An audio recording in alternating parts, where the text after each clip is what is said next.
One of feminism's biggest failures is the unwillingness to recognize chivalry as a major aspect of patriarchy.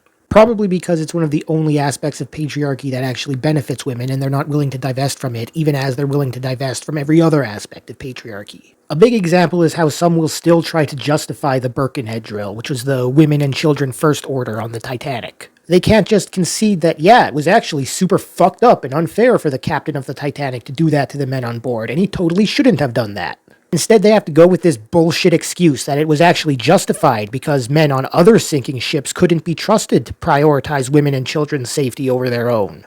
There's a whole essay called Shipwrecks, Chivalry, and Masculinities in 18th and 19th Century Britain by Lucy Delap, which dissects all the mythology around the Birkenhead drill. To summarize, yeah, men on other shipwrecks did prioritize their own safety over the women and children on board. But that's not a bad thing. They weren't doing anything wrong, and we shouldn't hold that against them. It's just basic human survival instinct, and in a crisis like a shipwreck, it takes over. The men on all those other shipwrecks are not to be faulted for trying to save their own lives, because they didn't have any obligation to sacrifice their lives for women and children in the first place. The only reason it was ever considered wrong and controversial was because the culture of Victorian chivalry at the time, and even still now, had people operating under the false belief that it was men's duty to hold their lives and safety to a lower degree of importance than that of women and children, and that without hesitation they should be willing to die so that they can live instead.